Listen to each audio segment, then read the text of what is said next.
देश और दुनिया की ताजा खबरों से जुड़े रहने के लिए सब्सक्राइब करें हमारे चैनल नेशनल थॉट्स को और बेल आइकन दबाना ना भूलें। नमस्कार, नेशनल थॉट में आपका स्वागत है। इस वक्त हम सदर बाजार फेडरेशन ऑफ ट्रेडर्स एसोसिएशन के अध्यक्ष राकेश कुमार यादव जी के साथ हैं। यादव जी से जानते हैं कि जो हमारे यहाँ भी फिलहाल जीएसटी और ईडी को साथ साथ जोड़ने का एक मामला गरमाया हुआ है और व्यापारियों में खासी ये चर्चा देखी जा रही है कि इससे क्या कुछ उनका भी परिणाम निकलेंगे और क्या ये सिर्फ राजनीतिक स्टंट है या फिर व्यापारियों को परेशान करेंगे।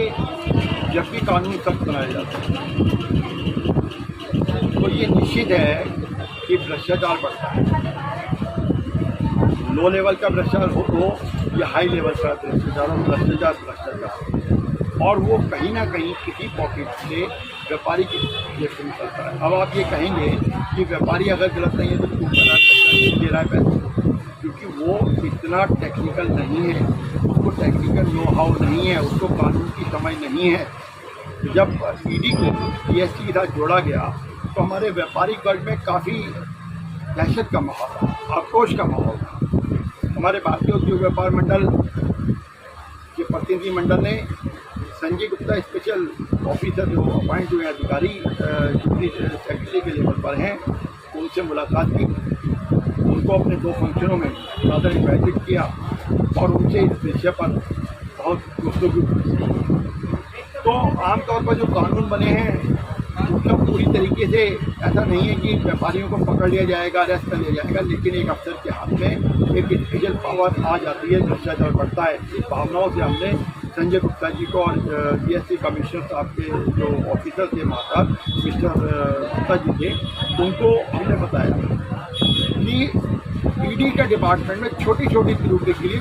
छोटे छोटे व्यापारियों को फंसाया जाएगा। उनके पास इतने पैसे नहीं होंगे कि इतने लेवल हाई लेवल के वकील कर सकें, इतने अपना पक्ष रख सकें और उसका समाधान ले देकर होगा कैसे। जब सरकार के पास 3 डिपार्टमेंट, इंटेलिजेंस डिपार्टमेंट हैं, वो टैक्स चोर को इमीडिएट किसी भी मूवमेंट से पकड़ सकते हैं, तो आखिर ईडी के अंदर जीएसटी को लाने की क्या जरूरत थी, ये हमारी व्यापारियों को समझ नहीं आ रहा। हालांकि संजय गुप्ता जी ने कहा कि किसी छोटे व्यापारी को तंग नहीं किया जाएगा, ना तो सरकार के पास इतना समय है ना हम लोगों के पास समय है, लेकिन क्योंकि हम लोग अर्थव्यवस्था को हमने वर्ल्ड की 5वीं अर्थव्यवस्था में आ गए, 3री अवस्था में लाना है, भ्रष्टाचार को जड़ से खत्म करना है, प्रधानमंत्री का सपना है, तो हम लोग कोई भी किसी भी पॉइंट पर कोई कोताही नहीं बरतेंगे कि भ्रष्टाचार का या टैक्स चोरों पर जगह हो। हमारा भारतीय उद्योग व्यापार मंडल या भारतीय फेडरेशन ऑफ सदर बाजार टैक्स चोरों के साथ नहीं है जी, क्योंकि टैक्स चोरों का वर्डन ईमानदार टैक्स पेयर पर पड़ता है, ये हम जानते हैं, लेकिन उसका सिस्टम जब इतनी इंटेलिजेंस सिस्टम है, मैं समझता हूँ कि सरकार फिर भी विचार करे, क्योंकि ईडी को जीएसटी के साथ जोड़ना एक तरीके से दाएं पाएं से कहीं से भी भ्रष्टाचार को बढ़ावा होगा, जिसको ना हम कंट्रोल कर पाएंगे ना डिपार्टमेंट कंट्रोल कर पाएगा। और जितने तरीके से हमारे व्यापारी अगर उसमें कुछ गलत हो सकते हैं, तो डिपार्टमेंट के लोग भी दूर से जुड़े नहीं हैं, वो भी कहीं ना कहीं भ्रष्टाचार की बहुत बड़ा चटपट पर खड़ा कर देंगे, जिसको गिरना हम लोगों के लिए संभव नहीं होगा। इस पर हम भी अपनी लेवल पर तैयारी करेंगे और डिपार्टमेंट भी तैयारी करे कि भ्रष्ट अधिकारी इसमें किसी भी तरीके से एंट्री डालें और एक जैसे कहते हैं कि सुंदर माहौल के अंदर, विश्वास के माहौल में सरकार भी हमारी है, हम भी सरकार के, सरकार भी हमें समझे और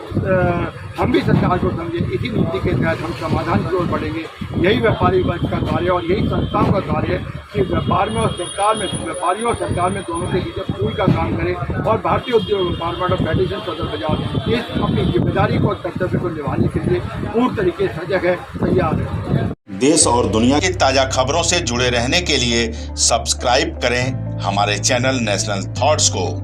और बेल आइकन दबाना ना भूलें।